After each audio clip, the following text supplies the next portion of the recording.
अरबाब जांडियों से कहूँगा, क्योंकि इसको काफ़ी वहाँ के हवाले से मालूमात भी है और उस केस के हवाले से जो है ना वो डिटेल में बताएंगे। जनाब अरबाब जांडी, नसरुल्लाह कडाटी को जिस तरह शहीद किया गया, इसकी न सिर्फ हम बल्कि पाकिस्तान का हर तबका, हर बाशऊर आदमी नजर रखता है। नसरुल्लाह कडाटी का कसूर ये था कि वो आज़ाद फ़ज़ाओं में रहने वाला ऐसा सहाफ़ी था जिसने अपनी सहाफ़त के दौरान किसी ने ऐसे जालिम को बख्श नहीं किया जिसने किसी पर जुल्म किया। वो सिर्फ साफ नहीं था बल्कि मजबूत लोगों की आवाज़ भी था। जब हमने कल से ये एहतियात का सिलसिला शुरू किया और आज भी जारी है, तो पता ये चला कि 3 ऐसे मशहूर अफराद हैं जिनके बारे में जियो फेंसिंग के बाद ये पता चला है कि वो उस कत्ल में मुलव्वस हो सकते हैं। लिहाजा उन्हें जो है वो मकामी पुलिस ने गिरफ्तार कर लिया है और उन पर तहकीकात हो रही है। और जब तक ये मुकम्मल तौर पर साबित ना हो जाए कि अपने कत्ल करवाने का मकसद क्या था और उन कातिलों को आखिर किसने उन्हें कत्ल करने का टास्क दिया था और कातिल जो है वो कौन सा जवाब बनाकर साफ को कत्ल करने के लिए पहुँचे, उनके जो तरीके वारदात है वो ये बता रहा है कि कातिल इतने ट्रेन थे कि उन्होंने करीब से आकर उस जगह पर 3 गोलियाँ मारी है जिससे उसके बचने के इम्कानात उसी वक्त कम थे। लेकिन क्योंकि अल्लाह जब तक किसी के सांस न ले तो हम कैसे कह सकते हैं कि वो जो है यहाँ से अल्लाह का प्यारा हो जाए। लिहाजा आखिरी वक्त तक कोशिश की गई उसको बचाने की। नसरुल्लाह एक बहुत ही गरीब घराने का एक ऐसा शख्स था जिसके बच्चे जो है वो मतलब अपने वालिद की जो ईमानदारी की कमाई है उससे अपना पेट पालते थे। उनकी अम्मा ने जो सोशल मीडिया में इंटरव्यू दिया है उससे ये बात वाज़ेह हो सकती है कि वो ईमानदार भी था और अपने इलाके में एक 52 लोगों से ज़्यादा असर रखता था। और शायद जो लोग आम आदमी अगर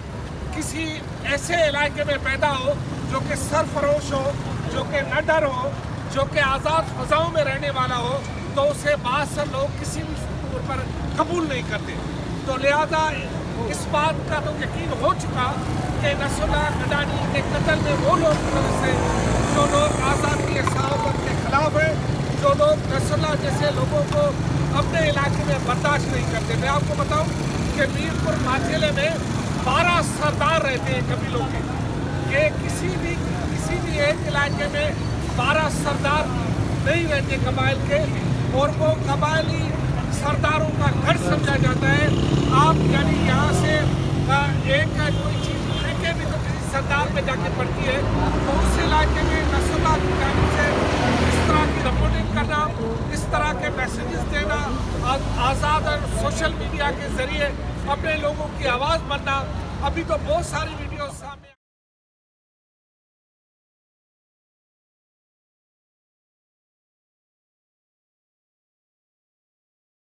और मैं समझता हूँ कि नसरुल्लाह को शहीद करने वालों ने ये मैसेज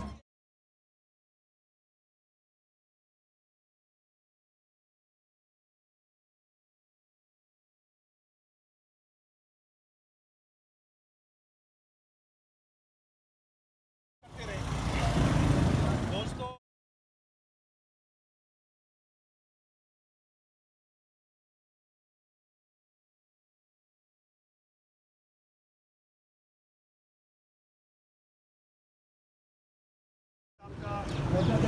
तालबा कर रहा हूँ कि शुरू हुआ है जो बदमजत हुई है उनके कातिलों को गिरफ्तार किया जाए। उनके ऐसा human rights council of Pakistan Saudis के साथ खड़े हुए हैं। हर मुश्किल में साउदियों ने हमारा साथ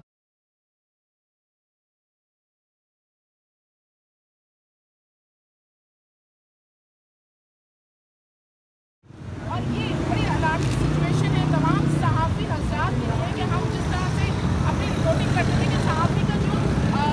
हमारे पास कोई ऐसा औजार नहीं है जिससे हम इसको कत्ल करें। सहाफ़ी बहुत बुरा होता है, उसका हथियार जो है वो उसका कलम होता है, और अगर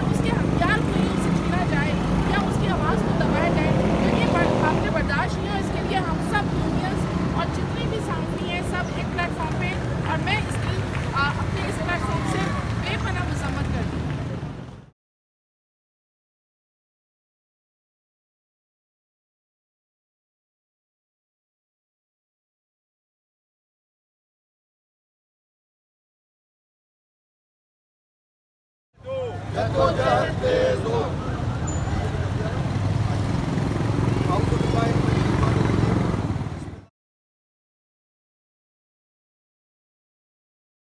बहुत साल से दरमियान रखेंगे कि ये हमारा 22वां साथी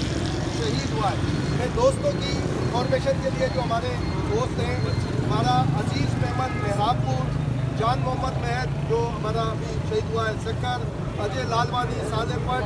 शान डहर बाडा आशिक रुद्दी गम्बट मखदूम रफीक खोड़ा जीवन नारायण गम्बट शाहिद सुंदो कंदकोट औरंगजेब तुझो धाड़का लालू रायनक अमीर बख्श ग्रोही शिकारपुर मुश्ताक खंड खैरपुर असगर खंड अहमदपुर वहीद फल करोड़ा अली शेर राजपत पटिदर राहत काजमी खैरपुर जुल्फ़िकार मंदलानी जेकबाबाद जुबैर मुजाहिद मीरपुर खास और अब ये एक मुनीर सांगी भी और अब हमारा रसूला गडानी भी उसके अंदर शहीदों में शामिल हुआ। अजीज़ मेमन भी उसके अंदर शामिल हुआ। सबसे पहले तो अल्लाह ताला हमारे रसूला गडानी समेत तमाम शोधा की मग़फ़िरत फरमाए और उनके जो मुर्सा हैं, उनके जो वारिस हैं, अल्लाह ताला उन्हें सर्द जमील भी दे। और इस वक्त जैसे अरबाब चाटियों ने एक बात की और ये इलाके के लोग उसकी तस्दीक की, उनका जनाजा भी लेके उनका बड़ा था और उसके घर की भी हालत देखी। सबसे पहले तो हमारी गुजारिश है वज़ीर आला सिंध से शफीकुल इस्लाम मेमन साहब से, मैंने ख्याल है कि वो अब तक अनाउंस कर चुके होंगे, अगर नहीं तो एक माकूल फंड के लिए अनाउंस किया जाए और उसके तहफ़्फ़ुज़ के लिए उसको खुद ही हुकूमत जो है बैंकिंग आउटलेट सेव कराए ताकि रिश्तेदार या कोई जो उसके मुखालिफ है वो उसके पद पर मुकाबला कर सके, ताकि उनकी एक और एजुकेशन के बारे में भी उनके कोई ना कोई अनाउंसमेंट की जाए, जिम्मेदारी दी जाए और आगे बात को बढ़ाया जाए ताकि वो जो एक लीडर बेबाक साफी। और ये बात सही थी हमारे ह्यूमन राइट्स के जो दोस्त थे, इस वक्त जो साफी जो अरबाब एक खर्चे का इजहार कर रहा था, इस पर हम लोगों ने भी काम किया काफ़ी कि भाई ये साफियों पे हमले क्यों हो गए और ख़ासतौर पर क्यों तेज़ी से बढ़ गए। और हमारे अपर सिंध में, क्योंकि अरबाब का ताल्लुक भी हमारा ताल्लुक भी अपर सिंध से ही है और वहाँ वाकई सरदारों वडेरों जो है उनकी बहुत दादागिरी भी है और बहुत अच्छे भी सरदार है। ऐसा नहीं कि सारे सरदार ही गड़बड़ करते हैं, अच्छे सरदार भी वहाँ पर मौजूद हैं। वो हमें इसलिए करते हैं कि ये साफियों का जो नेटवर्क है वो वहाँ से हम यहाँ कराची भी आबाद हो गए या मुख्तलिफ जगहों में जो सहाफ़त करते हैं, ये ह्यूमन राइट्स के हवाले से और पाकिस्तान का एक वर्ल्ड वाइड जो कलेक्शन है उसके हवाले से बेहतरीन फीडर है। ये इलाके की एक रिपोर्ट इनके पास होती है और वो पाकिस्तान के लिए अपनी रिपोर्ट भेजते भी हैं और वहाँ पर इसलिए इन सरदारों को और जो वडेरे जो बड़े बड़े हैं जो जालिम अफराद रहते हैं वो इसलिए एक को मारकर सबको एक मैसेज देना चाहते हैं कि जनाब आपकी ज़िंदगी खतरे में है, लेकिन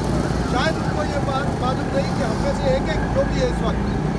वो बाई चॉइस आए। हम अचानक नहीं आए, खामखा नहीं आ गए कि हमें किसी ने उठा के कोई हमें DSP बना दिया या हमें वाइस प्रेसिडेंट बना दिया किसी बैंक का। ये हम नीचे से और खुद अपने बाई चॉइस आए। हमें पता है इस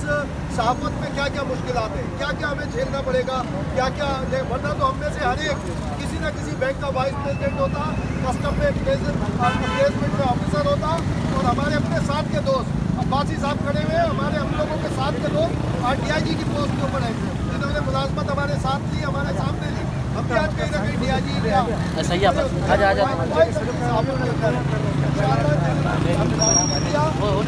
हाजी का भी अपना अमल हम जारी रखेंगे। इस तरह के मैसेजेस से हम नहीं समझते कि कुछ होगा। वली बाबर का जैसे कराची में उसको शहीद किया गया था, वो भी एक मैसेज था, लेकिन कराची के जर्नलिस्ट उस वक्त भी खड़े हुए थे और अपने सिर्फ नहीं पूरे पाकिस्तान भर के साथ खड़े हुए। आज हमारे साथ BFP की क़यादत में मौजूद है हमारे नायब सदर खुर्शीद अब्बासी साहब, हमारी FPC की रुकन हमारे जावेद चौधरी साहब के नाम मौजूद है और BFP की अपील पर आज सारे और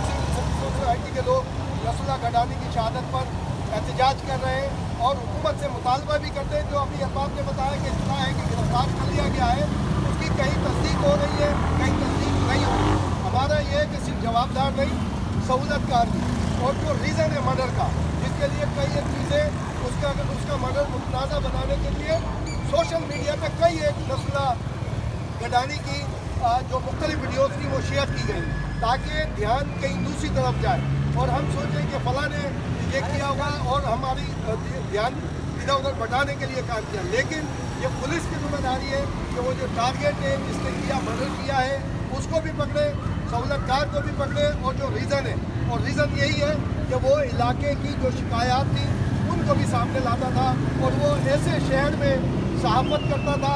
जो कि मादनी ज़खायर का गढ़ है जहाँ पे बहुत सारे हैं। लेकिन उसका मतलब ये नहीं कि वो मादनी ज़खायर के ऊपर कोई हम उसको अटेंशन दिलवा दे, लेकिन वह सरदारों के हवाले से भी बहुत जो बेकायदगियाँ होती थी उनकी भी निशानदेही करता था। अल्लाह ताला नस्ला गडानी और हमारे शहीद जो साफ़ी आज़ाद हैं उन सबकी मग़फ़िरत फरमाए।